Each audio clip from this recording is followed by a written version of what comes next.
Puji nama Tuhan sore hari ini. Terima kasih untuk Ibu Rohani kita yang senantiasa mendadak memberikan tugas. Haleluya. Puji Tuhan. Bukan satu kebetulan kita semua harus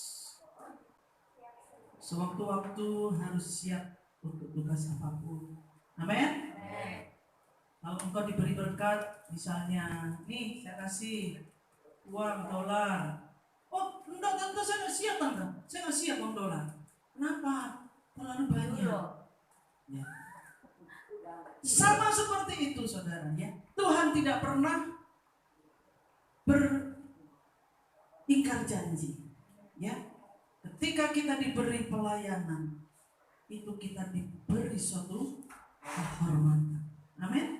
Bukan menjadi satu beban. Ya. Seperti yang terjadi di hari Rabu yang lalu di GKPR. Sebenarnya saya sudah menyiapkan bahan. Tapi entah kenapa bahan yang saya siapkan tidak saya baca sama sekali. Saya juga heran, kenapa ya? Bisa spontan-spontan gitu keluar ayatnya. Tapi itulah pekerjaan Tuhan. Amin. Tapi sore hari ini kita akan belajar firman Tuhan. Sama-sama kita belajar firman Tuhan. Kita belajar tentang seorang pribadi wanita, ya.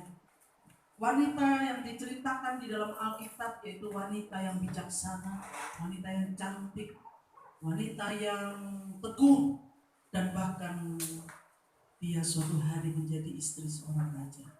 Siapa itu? Seorang wanita yang cantik. Memang dia seorang janda. Tiba-tiba dia mendapatkan anugerah untuk diambil sebagai istri seorang calon raja Israel. Ya, kita belajar siapakah dia. Dia adalah seorang wanita yang bernama Abigail. Mana Abigail?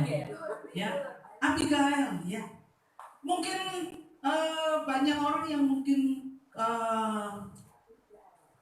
khotbah tentang Abigail ini kurang begitu diberitakan. Tapi biar malam hari ini kita belajar bersama-sama. Kita buka di dalam 1 Samuel 25 ayat yang kedua sampai dengan ayat yang ketiga. Abigail ini adalah seorang yang cantik, ya. Tapi Abigail ini punya seorang suami yang bernama Nabal, ya. Suaminya Abigail ini orangnya kasar, gede, tinggi, kasar pula. Tapi dia orang kaya. Ya, orang kaya. Kita akan belajar. Kita buka sama-sama 1 Samuel pasal yang ke-25 ayat yang kedua sampai dengan yang ketiga. Kita akan membaca bersama-sama 1, 2, 3. Sama-sama, tidak semua ayat, sama-sama ya. 1, 2, 3. Ketika itu ada seorang laki-laki Imam yang mempunyai perusahaan di Karmel. Orang itu sangat kaya. Ia mempunyai 3.000 ekor domba dan 1.000 ekor kambing. Ia ada di Karmel pada pengguntingan bulu domba-dombanya. Nama orang itu Nabal dan nama istrinya Abigail. Perempuan itu bijak dan cantik, tetapi laki-laki itu kasar dan jahat kelakuannya. Ia seorang keturunan Kaleb. Ya. Mungkin di sekitar kita ini ada yang bernama Abigail, ya. Tapi kita mungkin belum begitu mengerti tentang ceritanya. Siapakah Abigail? Dikatakan di ayat yang ketiga, perempuan itu bijak. Bijak. Apa itu bijak? Bijak ini dia bisa mengatur segala hal dengan baik. Bijak tanpa harus menyakiti ke kanan ke kiri, dia bijak. Dan ditambah lagi dia cantik. Ya. Tapi dia punya suami namanya Nabal, dia kasar dan jahat kelakuannya. Ya. Tapi Nabal ini adalah seorang yang kaya. Dijelaskan di sini nama ayat yang kedua. Perusahaan, dia mempunyai perusahaan di Karmel. Ya. Dia punya 3.000 domba dan 1.000 kambing. Ya. Siapa di sini yang punya 10 kambing aja? Enggak punya. Nggak ada. Atau mungkin 2 domba aja? Nggak ada. Kucing. Oh, kucing saya punya 1. Ya. Nabal ini punya 3.000 domba dan 1.000 kambing. Ya, nanti di rumah saudara kalkulator, kalau dijual tuh harganya berapa domba? Diuangkan dengan uang sekarang. Ya, berapa kambing? Ya, 1 kambing segini itu kalau nggak salah dulu 750.000. Ada yang sampai 1,5 tak kemarin ya. 1.200 kambing. Nah, dia ada di Karmel pada waktu pengguntingan bulu-bulu domba. Ya. Dari kehidupan Abigail bersama Nabal ini, itu nanti kita bisa menarik satu hikmat. Ya, hikmat yang pertama, kita belajar dari Abigail. Yang pertama bahwa Abigail ini tadi orangnya cantik dan bijak. Tetapi satu, dia tidak mau berkompromi dengan dosa. Ya, mari kita baca di dalam 1 Samuel lanjutannya tadi, ayat yang ke-4 sampai dengan ayat yang ke-11. Jadi kita baca sama-sama supaya kita belajar untuk membaca firman Tuhan. Ayo kita baca sama-sama. Kita baca pelan-pelan supaya kita bisa memahami kata demi kata. Ya, 1, 2, 3. Ketika didengar Daud di padang gurun bahwa Nabal sedang menggunting bulu domba-dombanya, maka Daud menyuruh 10 orang, dan kepada orang itu Daud berkata, pergilah ke Karmel dan temuilah Nabal, tanyakanlah keselamatannya atas namaku, dan sampaikanlah salam ini kepadanya. Selamatlah engkau, selamatlah keluargamu, selamatlah segala yang ada padamu. Baru-baru ini aku mendengar bahwa engkau mengadakan pengguntingan bulu domba. Adapun gembala-gembalamu yang ada dengan kami, tidak kami ganggu, dan tidak ada sesuatu yang hilang dari pada mereka selama mereka ada di Karmel. Tanyakanlah kepada orang-orangmu, mereka tentu akan memberitahukan kepadamu. Sebab itu, biarlah orang-orang ini mendapatkan belas kasihanmu. Bukankah kami ini datang pada hari raya? Berikanlah kepada hamba-hambamu ini dan kepada anak-anakmu Daud apa yang ada padamu. Ya. Bapak Ibu Saudara sekalian, bahwa Daud setelah dia diurapi oleh oleh Samuel sebagai raja Israel, Daud itu tidak ujuk-ujuk langsung jadi raja, saudara. Padahal Daud sudah mendapatkan urapan raja. Daud diurapi Samuel sampai kepada dia menjadi raja Israel itu memakan waktu 13 tahun. Berapa? 13 tahun. Jadi ketika dia diurapi raja, itu Daud menghadapi berbagai macam masalah demi masalah. Salah satunya adalah masalah ada di Karmel. Ya. Daud pada waktu kejadian dengan Nabal ini, Daud itu ada 600 orang tentara yang bersama-sama dengan Daud.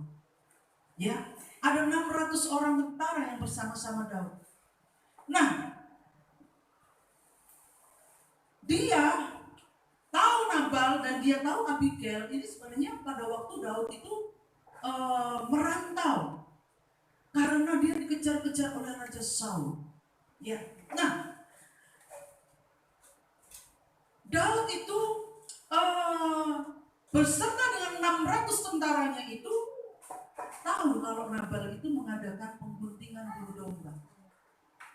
Nah, orang-orangnya Daud ini jagain supaya apa? Dombanya tidak diterkam oleh singa, dombanya tidak dicuri oleh gerombolan-gerombolan penyamun, ya, dijagain Nabal ini.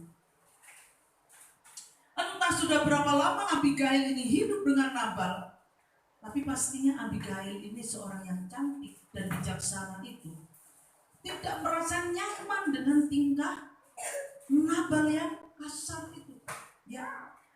Tapi di sini kita akan melihat bagaimana Abigail itu tidak kompromi dengan dosa Nabal. Apa dosa Nabal dalam hal ini? Tetapi Abigail itu tetap rendah hati. Ya. Waktu Daud itu menyuruh 10 orangnya itu menghadap kepada Nabal, Daud berkata begini, pergilah kamu ke Nabal dan katakanlah keselamatanmu.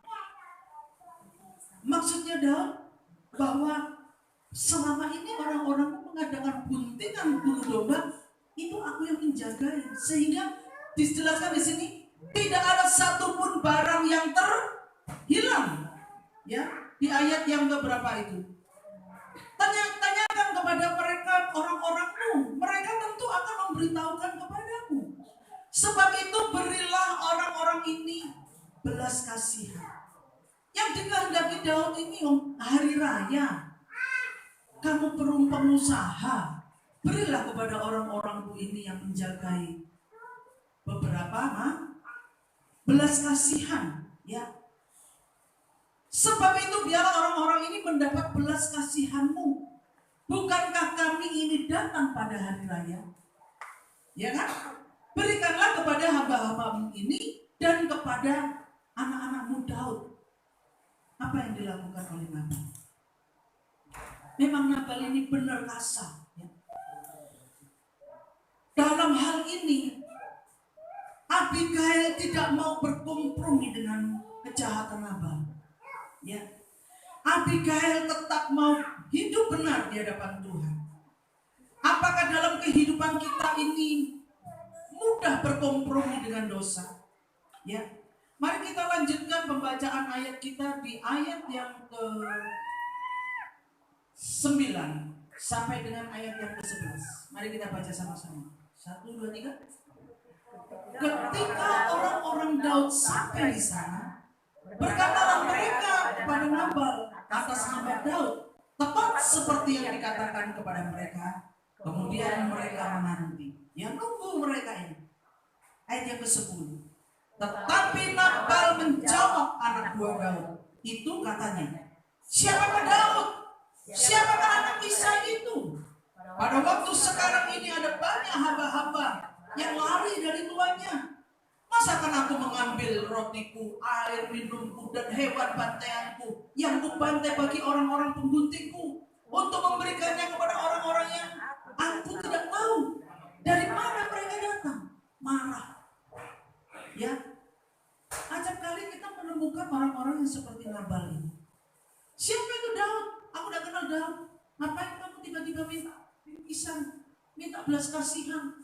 Aku tidak tahu, kan aku menggunting domba untuk orang-orangku sendiri, memberi makan untuk anak buahku sendiri. Ngapain kamu minta?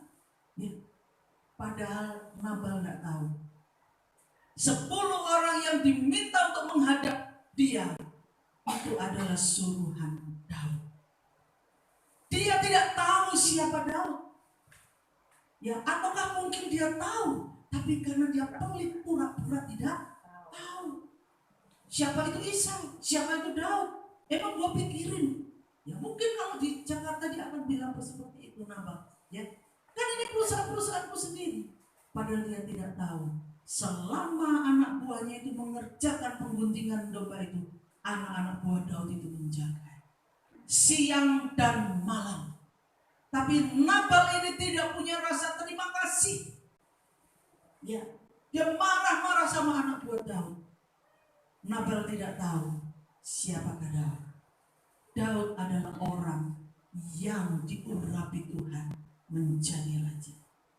Kadang-kadang kita sebagai manusia suka seperti itu. Suka merendahkan orang. Siapa lu? Siapa gua? Siapa kamu? Ya. Ada satu pepatah yang dikatakan oleh seorang terkaya di Indonesia. Saya lupa apakah itu Lim Sioran, apakah itu yang memiliki, pokoknya salah satu orang terkaya. Dia ngomong begini, kalau kamu berteman dengan orang atau berkenalan dengan orang, siapapun dia, jangan sekali-kali kamu merendahkan dia, karena kamu tidak tahu kelak dia akan menjadi seperti apa. Jangan pernah merendahkan orang.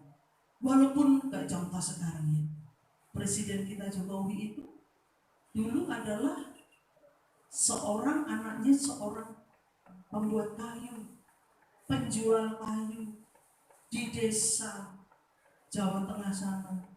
Orang-orang di sekitarnya nggak ngerti kalau dia bakal jadi pemimpin negara. Mungkin teman-teman sekolahnya juga main bola bersama, teman-temannya mancing bersama, ya mungkin juga suka canda-candaan bersama. Tetapi mereka tidak pernah tahu bahwa dia akan menjadi presiden. Sama dengan Nabal. Nabal ini tidak mengindahkan orang-orang Daud. Dia tidak mengerti Daud. Memang Daud saat itu sedang merantau dan mengembara di padang, ya, bersama-sama dengan 600 tentaranya. Tetapi Nabal yang tidak tahu Nabal bahwa Daud adalah orang yang diurapi. Dia tidak tahu bahwa Daud suatu hari akan menjadi raja Israel. Kalau seandainya Nabal tahu Daud itu diurapi raja dan kelak menjadi raja Israel, dia tidak mungkin akan ngomong begitu. Pak Daud, silakan Pak Daud. Karena apa? Siapa tahu nanti dapat proyek dia dari Daud. Ya. Tetapi Nabal ini dia bilang begini, siapakah Daud? Siapa itu Isai? Aku tidak kenal dia. Ya. Pada waktu itu sekarang ini ada banyak orang-orang itu suka ngaku-ngaku. Ya. Ada banyak hamba-hamba yang lari dari tuannya. Dia katakan begitu. Ya. Dan ini dia mengatakan kepada anak buah Daud. Tidak langsung ya kepada Daud ya. Ini kepada orang 10 utusan Daud. Dia ngomong seperti itu. Ya. Memang siapa Daud, siapa Isai? Aku gak kenal. Ya, pura-pura dia. Ya. Apa yang terjadi Bapak Ibu Saudara? Kita akan lanjutkan. Bagaimana Abigail, istri dari Nabal itu tidak berkompromi dengan dosa. Ya. Dia tahu kalau suaminya itu kayak begitu. Tahu persis. Yang namanya Abigail, mungkin pada waktu dialog antara Nabal dengan 10 orang Daud, mungkin Abigail lagi di belakang. Ya. Tapi Abigail dalam hal ini nanti dia tidak akan berkompromi dengan dosa. Tidak berkompromi dengan dosa itu artinya begini. Karena dia istrinya orang kaya, bisa saja dia bilang gini, daripada aku ngasih orang itu, dia ngomong juga kan, ikut-ikut ngomong. Iya, aku juga gak kenal sama Daud. Siapa sih Daud? Sudah pulang-pulang sana. Gak usah gini ya. Tapi Abigail tidak berbuat seperti itu. Ya. Dengan dia tidak berkompromi dengan dosa-dosa Nabal. Ya. Dalam hal ini Nabal yang dia sakiti bukan anak buahnya Daud dan bukan Daud, tetapi yang dia sakiti itu adalah Tuhan. Kenapa ya kok bisa Tuhan? Karena begini saudara. Daud ini benar anaknya Isai, tapi Daud ini diurapi Tuhan Samuel sebagai raja. Siapa yang menyuruh Samuel mengurapi Daud? Siapa yang menyuruh? Tuhan. Karena Samuel ini diperintah oleh Tuhan, berarti otoritas di atas Daud itu siapa? Tuhan. Apapun yang Daud kerjakan itu atas nama Tuhan, karena dia sudah diurapi. Sama dengan saya diutus oleh Ibu Rohani. Bu Esther, pergi ke rumah Bu Cet ya, ambilkan sesuatu. Tiba-tiba saya datang ke sana. Bu, saya diperintah oleh Ibu Rohani ambil sesuatu di rumahnya Ibu. Nah, karena Ibu ini ngerti saya utusan dari Ibu Rohani. Oh ya. Dia percaya kan? Kasih ya barang itu. Ya. Karena apa? Walaupun saya ini orang biasa, karena saya utusan dari Ibu kita Rohani, saya menyandang apa? Nama dari beliau dalam hal ini, ya, dalam tugas ini. Sama dengan orang-orang Daud ini, orang 10 itu. Dia menyandang nama Daud. Siapakah Daud? Daud itu adalah orang yang diurapi Samuel menjadi raja Israel. Kenapa mengurapi Daud karena Samuel diperintah oleh Tuhan. Ya. Kenapa Tuhan memerintahkan Samuel untuk mengurapi Daud? Karena Tuhan sudah tidak berkenan kepada Raja Israel yang bernama Saul. Ya, Tuhan mau menggantikan Israel rajanya dengan orang yang dikehendaki Tuhan. Jadi apapun yang Daud lakukan, dia menyandang nama Tuhan. Kalau saudara mengerti kebenaran ini, saudara tidak akan main-main dengan orang. Tidak akan mudah mengumpat orang. Tidak akan mudah mengata-ngatai orang. Apalagi mengata-ngatai hamba Tuhan.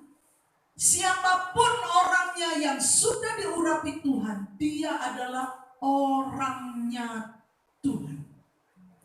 Walaupun orang itu mungkin tidak cantik, ataupun orang itu gemuk, pendek, bulat, rambutnya botak, ya.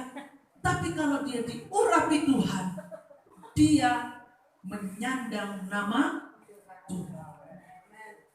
Kalau engkau tidak memahami kebenaran ini, mulut kita suka mengata-ngatain, jelek lu, botak lu, ngapain sih duduk di situ? Ya, duduk ya. Ya. Engkau tidak mengata-ngatain kepada orang itu. Sebenarnya yang kamu kata-katain adalah orang yang menciptakan dia. Siapakah? Ya Tuhan sendiri. Kalau memang Tuhan menciptakan dia gemuk, bulat, bunder, ya matanya bulat, kepala botak, emang kamu mau apa?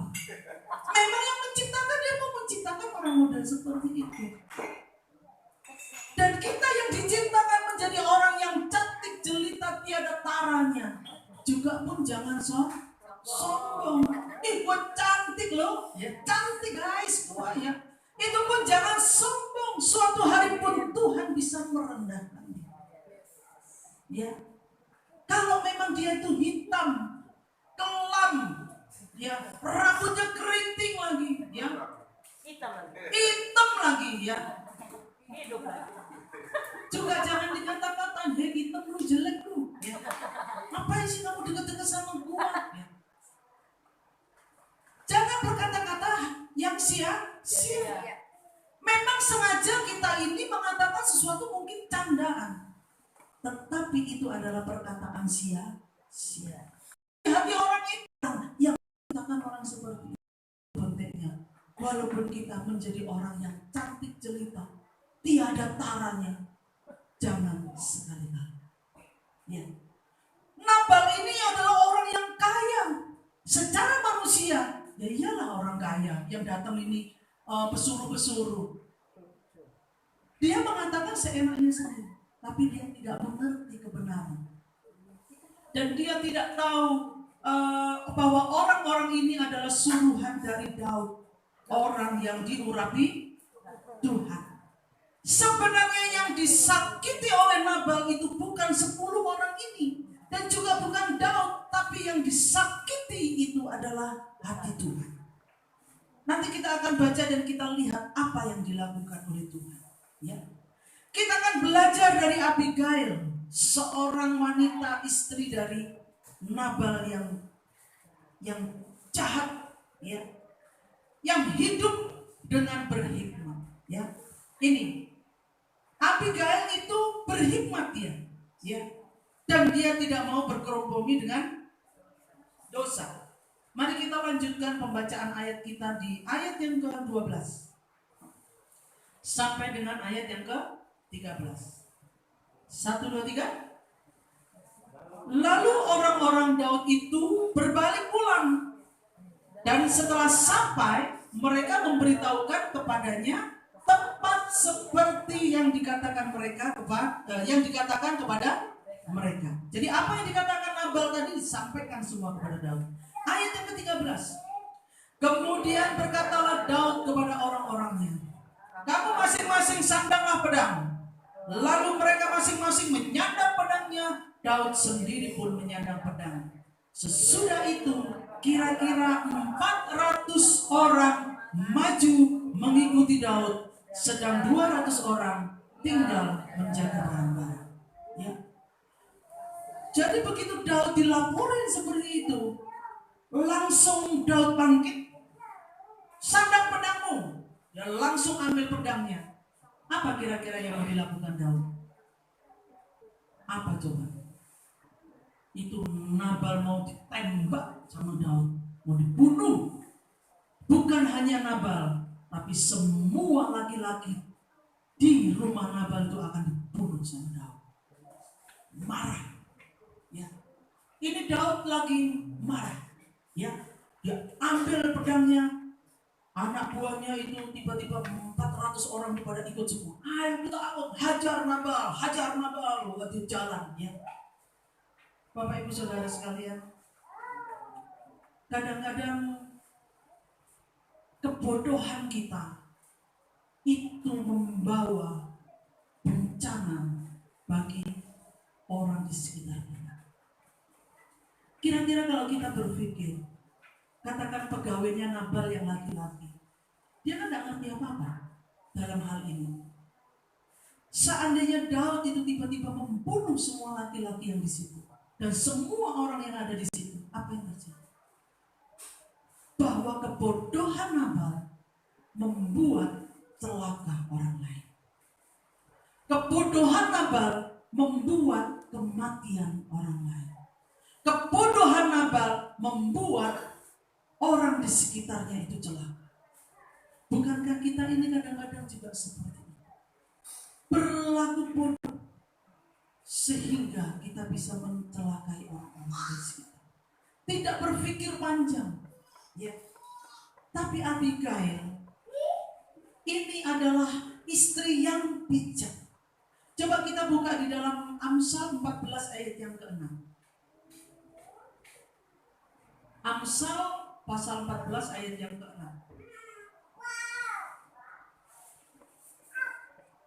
Sudah ketemu? Mari kita baca sama-sama. Sudah? 1, 2, 3.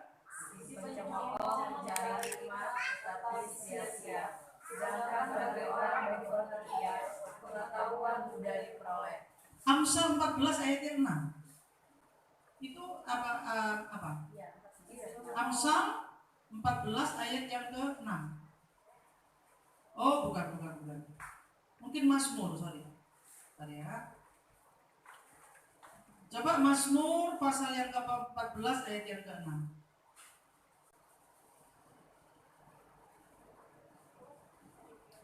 Sorry, itu mungkin saya salah tulis ya. Berkata begini, saudara. Orang bijak berhati-hati dan menjauhi kejahatan. Ya. Orang bijak berhati-hati dan menjauhi kejahatan. Tetapi orang bebal, perhatikan ya, orang bebal selalu melampiaskan nafsunya dan merasa aman.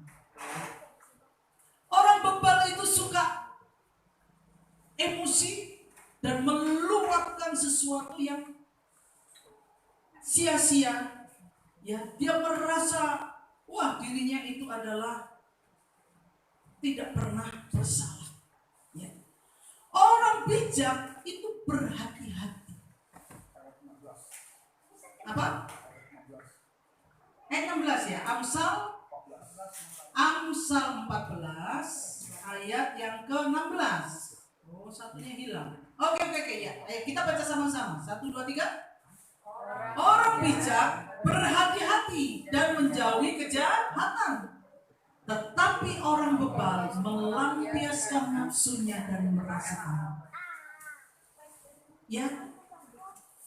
Nabal seperti itu. Ya, dia melampiaskan perkataannya yang sia-sia dan dia merasa fine-fine aja. Ya. Setelah kejadian Daud bersama 400 orangnya ini pergi ke tempat Nabal, mereka semua bersenjata. hendak menghabisi Nabal dan semua laki-laki yang ada di rumahnya. Mari kita kembali kepada 1 Samuel 25 tadi. Kembali kepada 1 Samuel pasal yang ke-25 tadi. Ayat yang ke-14 sampai dengan ayat yang ke-16. Mari kita baca sama-sama. Ya, lanjutannya yang tadi. Sudah ketemu Bapak Ibu Saudara? Ayo kita baca 1, 2, 3.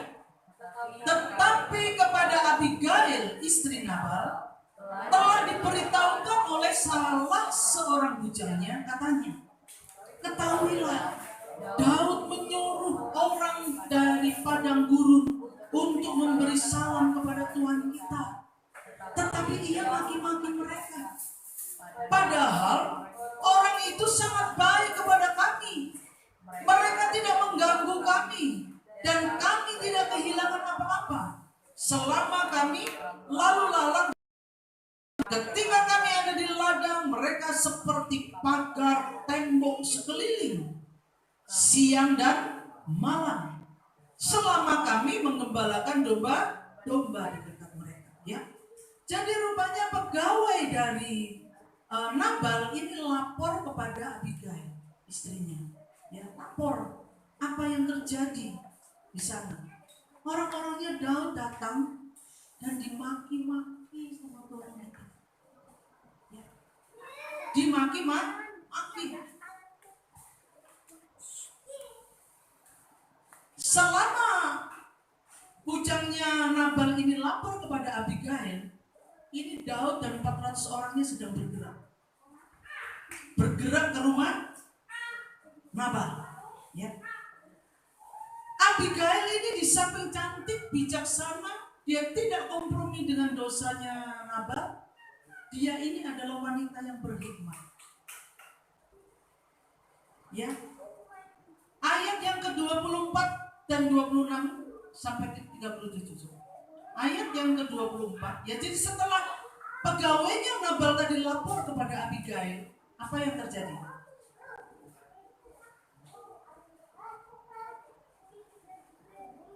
Kita baca dulu ayat yang ke-14. Kita baca dulu ayat yang ke-14 ya. Sudah? Ayo sama-sama kita berbaca. Tetapi kepada Abigail istri Nabal, itu sudah kita baca ya. Ayat 17, maaf. Ayat 17 dan 18. Mari kita baca 1, 2, 3. Oleh sebab itu, pikirkanlah dan pertimbangkanlah apa yang harus kau berbuat. Ya, ini perkataan bujangnya Nabal kepada Abigail. Pikirkanlah dan pertimbangkanlah apa yang harus kau perbuat.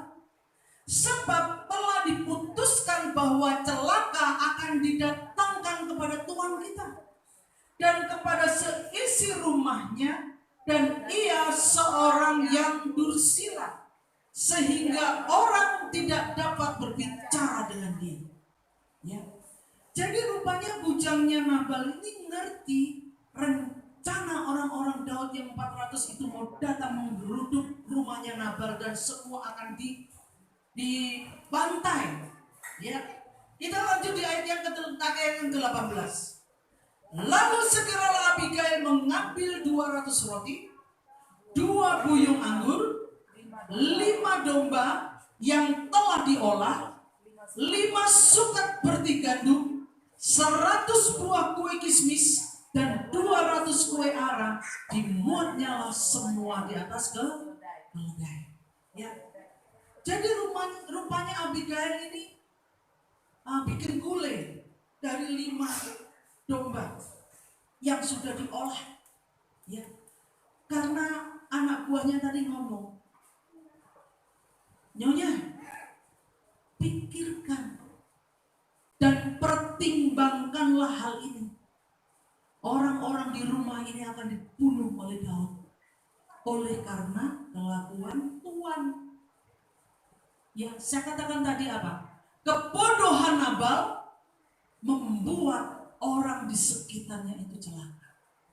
orang yang tidak berdosa, orang yang tidak mengerti apa-apa, itu celaka karena kebodohan Nabal.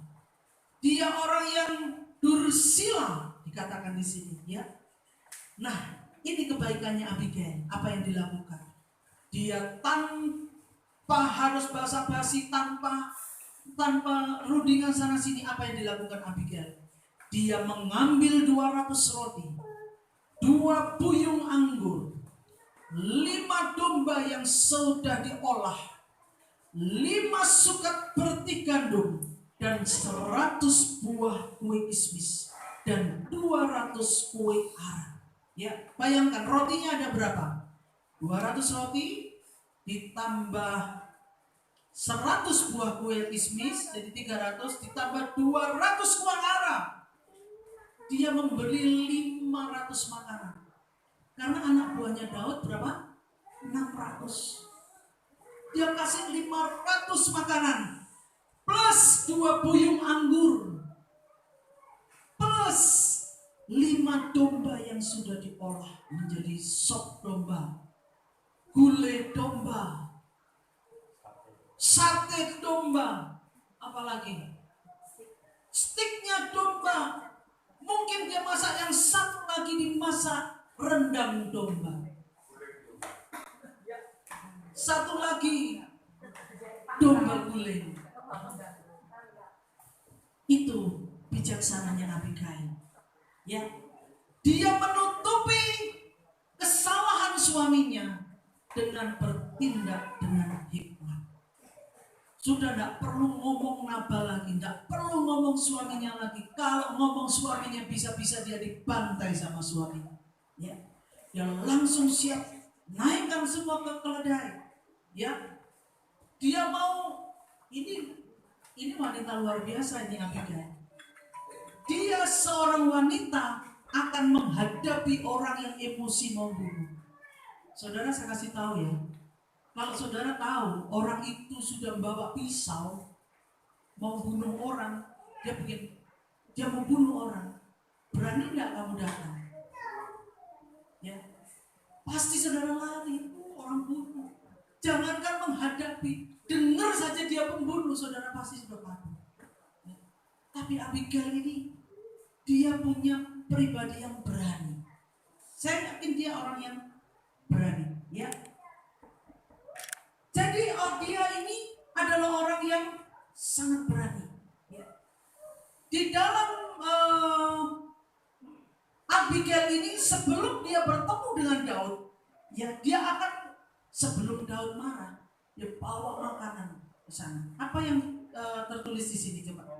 Kita baca ayat yang ke-24 dan 26. Ya. 23, dari ayat 23. Sudah ketemu sampai 26 ya. 1, 2, 3. Ketika Abigail melihat Daud, segeralah ia turun dari keledainya, lalu sujud menyembah di depan Daud dengan muka sampai ke tanah. Ini Daud siap bunuh orang ya. Tapi Abigail itu begitu lihat Daud, dia langsung turun, dia datang dan dia tersungkur di depan dan sujud. Ya. Ayat yang ke-24. Ia sujud pada kaki Daud serta berkata, "Aku sajalah ya Tuanku yang menanggung kesalahan itu." Maksudnya ini kesalahan suaminya. "Izinkanlah hambamu ini berbicara kepadamu dan dengarkanlah perkataanku." Ayat yang ke-25. "Janganlah kiranya Tuanku mengindahkan Nabal, orang yang dursila itu. Sebab seperti namanya demikianlah ia. Nabal namanya dan bebal orangnya." Ya. "Tetapi aku, hambamu ini, tidak melihat orang-orang yang Tuanku suruh." Ya, Abigail menjelaskan, saya nggak melihat orang-orang 10 yang Tuan Daud suruh datang kepada suamiku. "Maafkanlah suamiku, biarlah aku yang menanggung." Ya, Abigail ini wanita yang luar biasa. Dia berani berbuat seperti itu. Logika, saudaranya. Kalau dia tahu Nabal itu orang yang kaya, dia jahat, dia dursila. Kalau mau dibunuh orang, dia kan pasti Abigail ini orang wanita yang terkam. Mungkin suka dibentak-bentak. Ngomong nggak pernah ngomong pelan, yang ngomongnya selalu nada tinggi. Ya, mungkin kalau dia dengar, oh mau dibunuh, bunuh aja, biar aja dibunuh. Orang dursila, orang jahat, orang bebal. Secara logika, dia boleh punya perasaan seperti itu. Kadang-kadang orang yang jengkel kepada suaminya, dia selalu, kapan sih orang itu pergi? Kapan sih dia? Ya. Kalau pergi nggak usah kamu pulang deh. Nah, karena apa? Dia merasa tertekan. Tapi Abigail ini, walaupun suaminya itu orang jahat, tapi dia mau menaruh badan demi keselamatan keluarga dan orang-orang. Dia berkata kepada Daud, berbicara kepada Daud, janganlah kiranya Tuhan memindahkan Nabal, orang yang dursila itu, sebab seperti namanya Nabal, dia orang yang bebal. Ya, hambamu ini tidak melihat orang-orangmu. Ya, ayat yang ke-26 kita baca 1, 2, 3. Oleh sebab itu, Tuanku, demi Tuhan yang hidup, demi hidupmu yang dicegah oleh Tuhan, daripada melakukan hutang darah dan daripada bertindak sendiri dalam mencari keadilan, biarlah menjadi sama seperti Nabal musuhmu dan orang yang bermaksud jahat terhadap Tuanku. Ayat yang ke-27. Oleh sebab itu, pemberian yang dibawa kepada Tuanku oleh budakmu ini, biarlah diberikan kepada orang-orang yang mengikuti Tuanku. Ya. Abigail ini berusaha untuk bernegosiasi dengan Daud.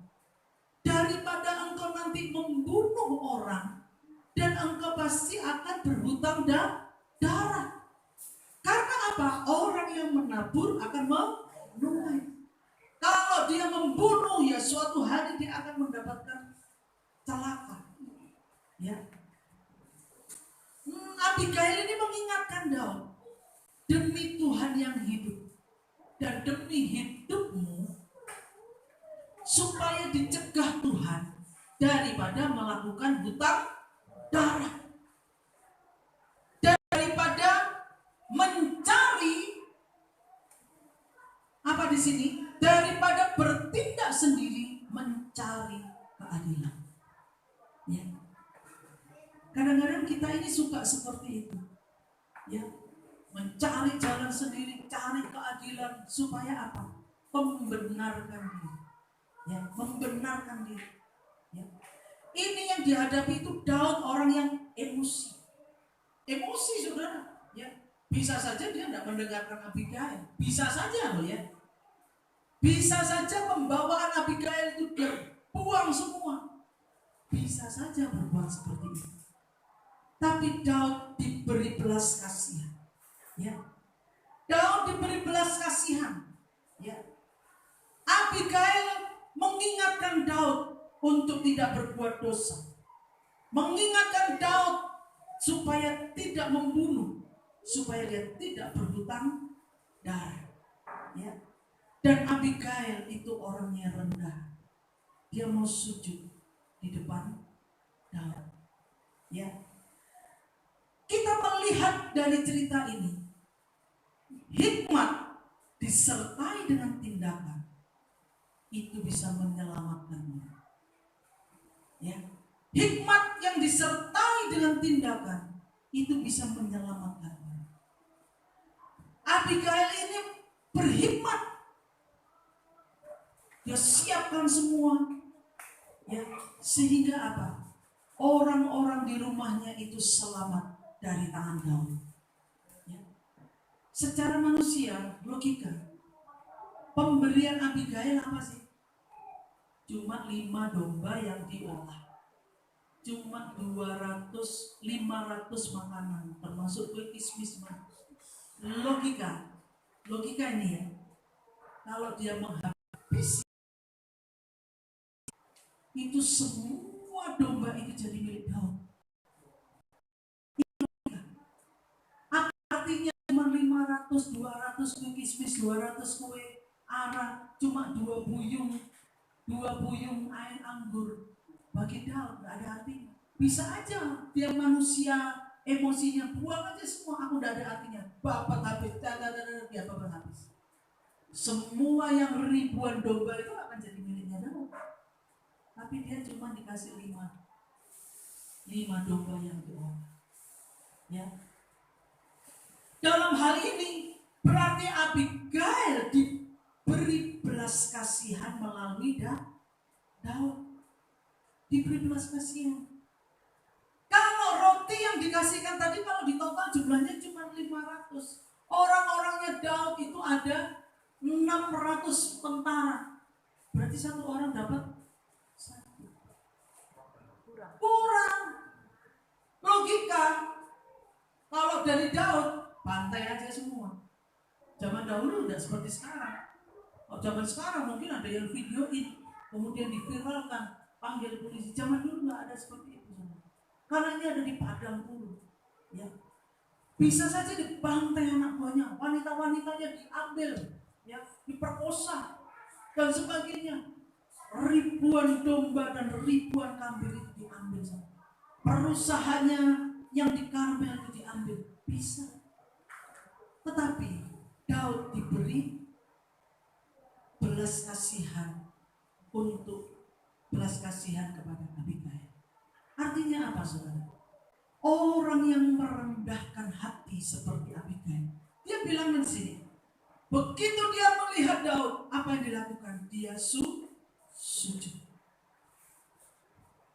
Abigail ini nyonya loh, saudara. Nyonya orang kaya di Karmel. Terus ketemu Daud. Daud itu waktu itu belum jadi raja. Daud masih pengembara, pelarian. Terus ini nyonya besar sujud.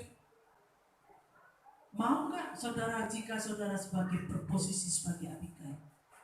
Pasti gak mau. Ngapain gua sujud sama orang itu? Orang itu pelarian lagi. Ya. Tapi Abigail ini punya kerendahan hati. Dia mau datang sujud. Sama dengan kita. Kalau kita mau datang dengan kerendahan hati di hadapan Tuhan, pasti Tuhan memberikan belas kasihan.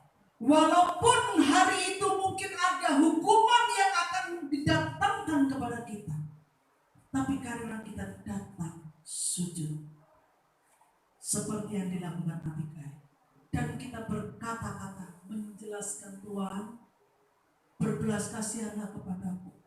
Jangan melihat aku, lihatlah aku. Sekiranya dia mendapatkan belas kasihan. Kadang-kadang kita manusia punya banyak masalah, punya banyak persoalan, merasa dia menjadi orang kaya, sujud, boro-boro sujud. Emang lu siapa? Daud, lu siapa?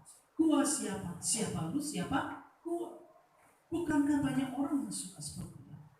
Tapi Abigail ini orang yang rendah hati. Karena hikmat yang digabungkan dengan tindakan, maka dapat menyelamatkan keluarga Daud, keluarga Abigail dan Nabal. Dan tindakan yang dilakukan Abigail itu bisa memperdamaikan antara Nabal dan Daud. Karena kerendahan hati Abigail, itu dia dapat mengubah dunia.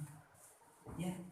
Mengubah dunia yang seharusnya orang-orang itu mati, tapi dia ubah dengan pribadi seperti Abigail. Ya. Coba kita baca Amsal 29 ayat yang 11. Amsal 29 ayat yang ke-11. Sudah ketemu? Kita baca sama-sama 1, 2, 3. Orang bebal melampiaskan seluruh amarahnya, tetapi orang bijak meredakannya. Ya. Saya katakan di sini tadi apa? Abigail itu adalah orang yang bijak. Dia bisa meredakan amarah Daud. Orang kalau marah, saudara, mungkin kalau suka maki-maki aja mungkin masih biasa. Ini marah bawa senjata, saudara. Ayo, siapa yang berani marah bawa pisau? Ini siap bunuh orang. Tapi Abigail bisa meredakan amarah Daud.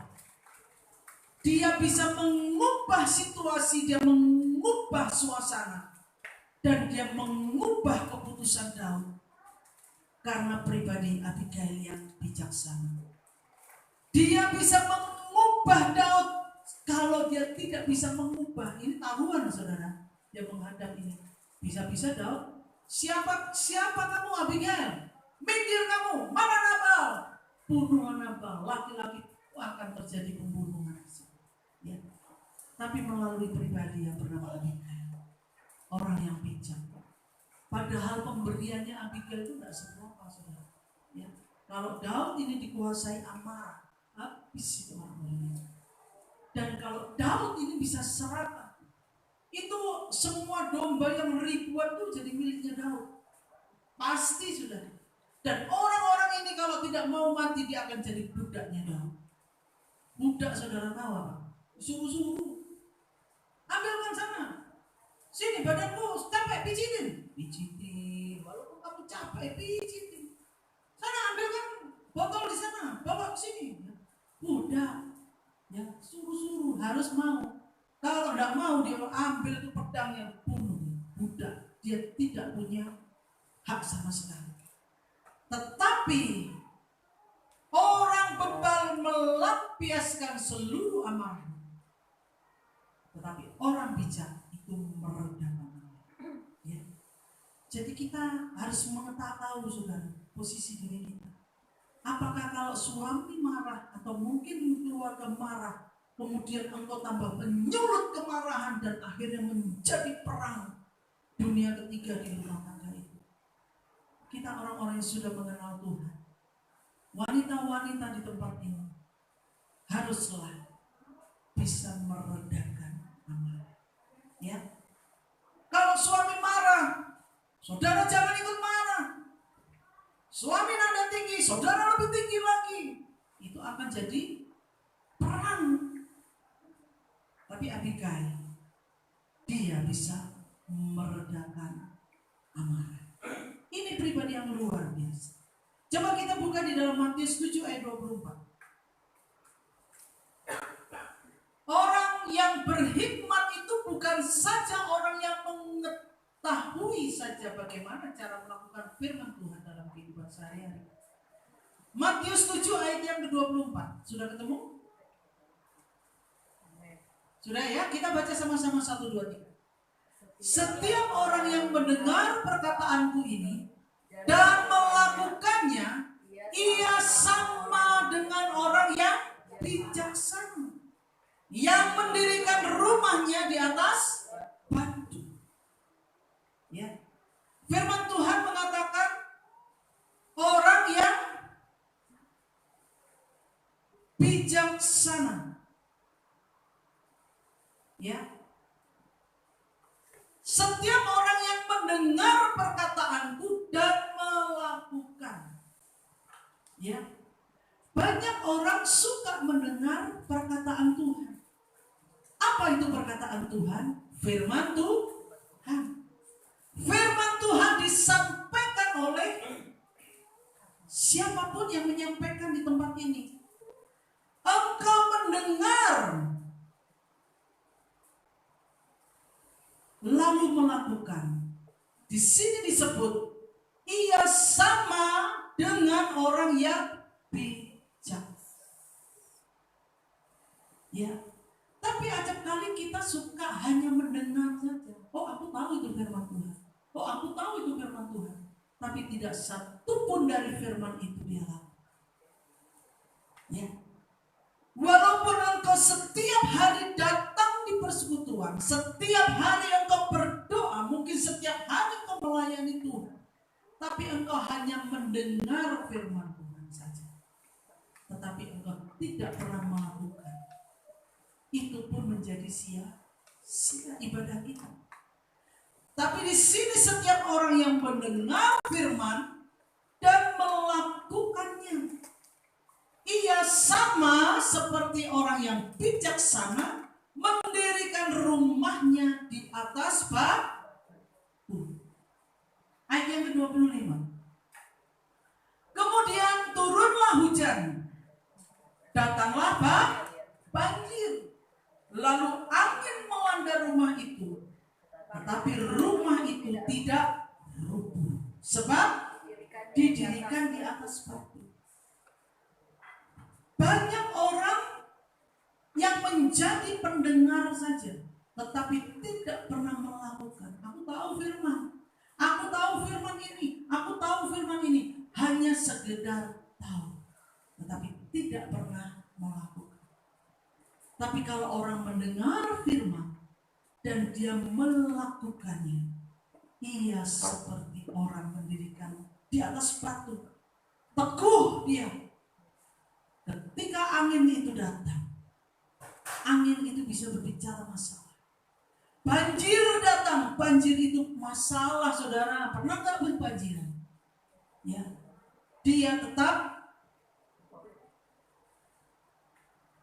tidak rubuh. Di sini katakan ya, angin melanda rumah itu, tetapi rumah itu tidak roboh.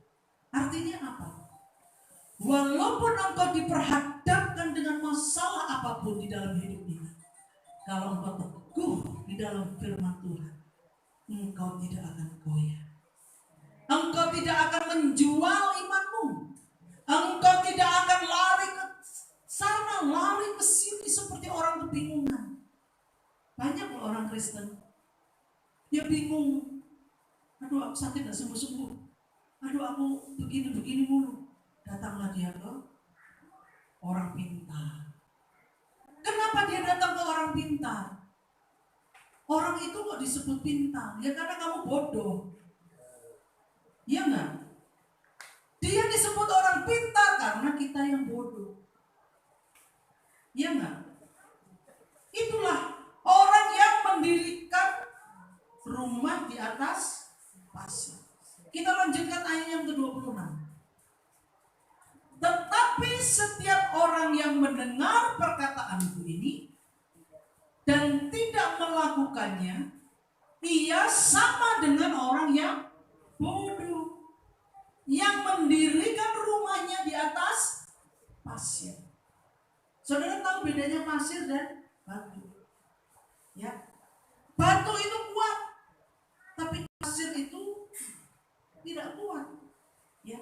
Kemudian turunlah hujan, datanglah banjir, lalu angin melanda rumah itu sehingga robohlah rumah itu, dan hebat kerusakannya. Kerusakannya hebat. Saudara, seperti Abigail, itu adalah wanita yang bijaksana. Dia tahu mendirikan rumahnya di atas batu. Dia tahu bagaimana dia harus lakukan. Orang bijaksana begitu, saudara. Dia mengerti apa yang dikerjakan. Dia mengerti apa yang dilakukan. Dia tidak mudah untuk menghakimi orang, dan dia tidak mudah untuk mengejudge orang. Dia selalu memikirkan, mempertimbangkan, dan dia bertindak dengan benar, ya.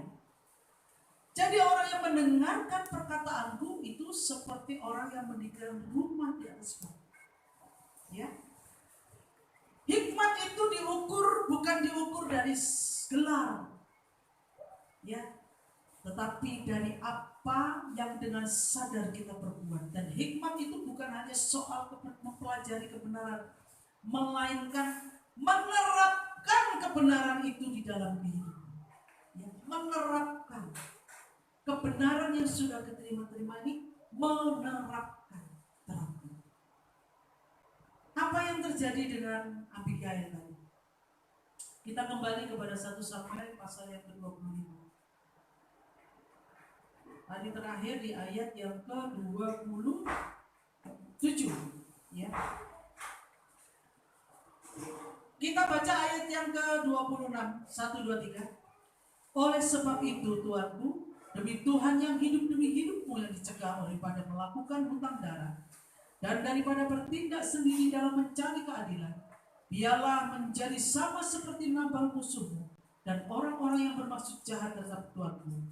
Oleh sebab itu pemberian yang dibawa kepada Tuanku oleh budakmu ini biarlah diberikan kepada orang-orang yang mengikuti Tuanku. Ayat yang ke-28. Ampunilah kiranya kecerobohan hambamu, sebab pastilah Tuhan akan membangun bagi Tuanku keturunan yang teguh.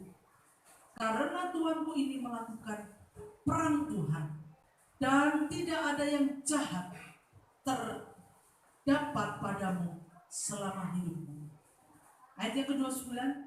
Jika sekiranya ada seorang bangkit mengejar engkau dan ingin mencabut nyawamu, maka nyawa Tuanku akan terbungkus dan bungkusan tempat orang-orang hidup pada Tuhan Allahmu, tetapi nyawa para musuhmu akan diumbankannya dari dalam selang umban. Kita loncat ke ayat yang ke-32. 1, 2, 3. Lalu berkatalah Daud kepada Abigail, terpujilah Tuhan Allah Israel yang mengutus engkau menemui aku pada hari ini. Terpujilah kebijakanmu dan terpujilah engkau sendiri, bahwa engkau pada hari ini menahan aku daripada melakukan hutang darah dan daripada bertindak sendiri dalam mencari keadilan. Ayat yang ke-24. Tetapi demi Tuhan Allah Israel yang hidup, yang mencegah aku daripada berbuat jahat kepadamu, jika engkau tadinya tidak segera datang menemui aku, pasti tidak akan ada seorang laki-laki pun tinggal hidup pada Nabal sampai fajar menyingsing. Ya, ini tekad Daud. Lalu apa yang terjadi di ayat yang ke-37? Tetapi pada waktu pagi, ketika sudah hilang mabuk Nabal, diceritakannya kepadanya oleh istrinya segala perkara, lalu terhentilah jantungnya dalam dada dan ia bangkit. Saudara, jadi waktu Abigail ini berusaha untuk menghadang Daud yang akan membunuh orang-orang laki-laki di keluarga Nabal. Nabal itu sedang pesta-pesta mabuk-mabukan. Jadi Abigail ini ngerti suaminya suka mabuk. Ya. Waktu pagi, jadi Nabal sudah selesai mabuknya, sudah mulai sadar. Ini kadang-kadang ya, wanita itu kalau dia sudah merasa berbuat jasa, bisa saja lihat suaminya mabuk. Hei si mabuk, tahu gak kita mau dibunuh nih sama Daud? Ya. Bangun! Ya. Tapi Abigail tidak berbuat seperti itu, saudara. Dia tunggu sampai Nabal itu sadar dari mabuknya. Ini dia wanita yang baik. Walaupun suaminya ini jengkelin, ya, mabuk-mabukan. Tapi apa yang terjadi, saudara? Bahwa setelah pagi menyingsing, dia cerita sama suaminya, tadi malam tuh kita mau dibunuh. Kamu mau dibunuh sama Daud karena kamu begini. Tapi aku menghadang dia. Dan akhirnya Daud memaafkan Abigail. Tapi apa yang terjadi dengan Nabal? Tetapi pada waktu pagi, ketika sudah hilang mabuk Nabal itu, diceritakannya kepadanya oleh istrinya segala perkara, lalu terhentilah jantungnya di dalam dada dan Nabal membatu. Dia stroke. Dan kira-kira 10 hari. Bayangkan. Jadi Nabal tuh dengar langsung kaku. Hah? Kaku gini sudah tidak bisa bergerak. 10 hari Nabal itu. Ya. Ayat yang ke-39. Kita baca bersama-sama. Ketika didengar Daud bahwa Nabal telah mati, berkatalah ia, terpujilah Tuhan yang membela aku dalam perkara penghinaan Nabal terhadap aku dan yang mencegah hambanya daripada berbuat jahat. Tuhan telah membalikkan kejahatan Nabal di atas kepalanya sendiri. Kemudian Daud menyuruh orang untuk berbicara dengan Abigail tentang mengambil dia menjadi istri. Kita baca di ayat yang ke-38. Ayo kita baca sama-sama. 1, 2, 3. Dan kira-kira 10 hari sesudah itu Tuhan memukul Nabal sehingga ia mati. Kalau kita tarik garis ya saudara. Padahal Nabal itu tadi cuma maki-maki 10 orang utusannya Daud. Karena Daud ini orang yang diurapi Tuhan. Ya, diurapi Tuhan.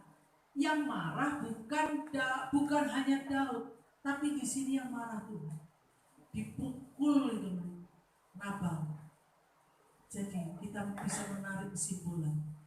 Jangan kita suka memaki-maki orang. Karena kita tidak tahu orang yang engkau maki-maki itu ternyata dia hamba Tuhan. Dia orang yang diurapi Tuhan. Kalau kita memaki-maki orang enggak jelas, ya bukan orang itu yang akan marah, tapi Tuhan yang marah. Dipukul sama Tuhan Nabal itu sehingga dia mati. Akhirnya Daud, Tuhan, terpujilah nama Tuhan. Aku tidak jadi pembunuh, tanganku tidak berhutang darah. Terpujilah Tuhan, Engkau yang menghukum Nabal. Ya, akhirnya Abigail jadi janda. Kemudian Daud menyuruh orang mengatakan kepada Abigail untuk Abigail menjadi istri. Karena Abigail ini orang yang rendah hati, dia orang yang bijaksana. Dia tahu apa yang harus dikerjakan, dia mengerti apa yang dia lakukan. Akhirnya dia menjadi seorang istrinya Daud. Dan dalam perjalanannya Daud menjadi raja. Jadi Abigail menjadi permaisuri raja, menjadi istri raja. Walaupun Daud sudah punya istri Ahinoam, orang Israel. Dia punya istri anaknya Saul yang pertama bernama Mikal, ya. Tapi dia sudah diambil orang. Jadi Daud pada waktu itu dalam pelayanannya dia hidup bersama 2 istri yang bernama Ahinoam dan Abigail, istri Nabal. Ya, Bapak Ibu Saudara sekalian, melalui firman Tuhan ini kita bisa menarik kesimpulan. Kita harus hidup berhikmat dari Tuhan. Jangan pernah kompromi dengan dosa. Berani mengambil keputusan dengan tegas, dengan cara yang tepat. Melakukan setiap kebenaran yang telah kita terima melalui firman Tuhan. Dan izinkan Roh Kudus untuk terus mengoreksi hati kita setiap saat, supaya kita memiliki hati yang lembut, dimampukan untuk menjadi pelaku firman, supaya kita menjadi pribadi yang teguh, mendirikan rumah di atas batu karang, sehingga ketika badai itu datang, ketika banjir itu datang, kita tetap teguh berdiri di atas kebenaran firman. Amin. Mari kita sama-sama bangkit berdiri. Kita akan berdoa dan nanti Ibu Rohani akan memimpin doa ini. Haleluya. Saat berdoa Tuhan berkata,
Tuhan sanggup memulihkan hidup kita. Tuhan sanggup membuka jalan bagi kita. Tuhan sanggup menyembuhkan kita. Haleluya, Yesus. Ya Allah, manusia. Inilah manusia. Saat ini saat yang sangat sulit, saudara. Kita akan mengalami banyak ujian demi ujian dalam hidup kita. Tapi bagi kita yang berakar di dalam Tuhan, dibangun di dalam Dia, diteguhkan di dalam Dia, kita tetap kuat. Kita tetap kuat menghadapi ujian-ujian yang datang pada kita. Sehingga kita lulus dalam ujian ini. Kalau engkau seperti satu pohon yang berakar, melambat akarnya kemana-mana, ada badai, ada hujan sederas apapun, ada angin sekencang apapun, engkau tetap kokoh berdiri. Karena engkau punya akar yang kuat. Kalau engkau dibangun di atas dasar yang kuat, yaitu di atas batu, ada banjir, ada hujan yang deras, engkau tetap kuat. Karena engkau ada di dalam Tuhan dan firman yang ada di dalam hidupmu. Engkau tidak usah takut. Engkau tidak usah takut menghadapi ujian apapun. Karena Tuhan yang menjadi pembela. Berapa kali kita berdoa di tempat ini, firman Tuhan datang kepada kita bahwa kita akan menghadapi ujian-ujian di dalam hidup kita. Kita akan mengalami proses demi proses. Tapi proses itu mendatangkan kebaikan buat kita. Karena rancangan Tuhan, rancangan yang luar biasa. Saudara kekasih di dalam Tuhan, kita harus kuat di dalam firman. Kita harus kuat di dalam Tuhan, sehingga engkau mampu untuk menghadapi setiap ujian dalam hidup. Karena ujian yang datang kepadamu tidak akan melebihi kekuatan. Amin. Saudara kekasih di dalam Tuhan, rancangan Tuhan luar biasa. Rancangan Tuhan luar biasa bagi kita. Rancangannya penuh pengharapan kepada Tuhan. Rancangan damai sejahtera yang Tuhan berikan kepada kita. Itu sebabnya jangan engkau takut, jangan engkau gentar sedikit pun menghadapi apapun juga. Ketika engkau ada di dalam Tuhan dan firman-Nya ada di dalam engkau sanggup mengatasi itu semua. Karena ada kekuatan Tuhan dalam hidup. Haleluya Yesus. Haleluya. Haleluya Yesus. Haleluya. Ya Allah manusia karena manusia. Karena jangan Tuhan itu indah bagi kita, saudara. Rancangan Tuhan itu indah, saudara. Karena kita berarti di mata Tuhan. Kita berharga di mata Tuhan. Kita tetap teguh di dalam Tuhan. Kita tetap kuat di dalam Tuhan. Karena Tuhan yang berkuasa atas hidup kita. Haleluya.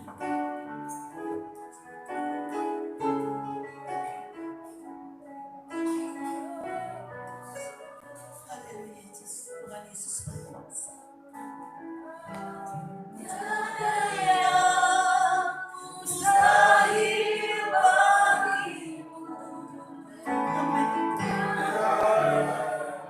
Engkau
kepada kami. Kami akan pegang teguh itu Tuhan. Kami melakukannya, maka kami akan menikmati setiap berkat dalam hidup kami.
Terpujilah namamu. Haleluya. Haleluya. Yes.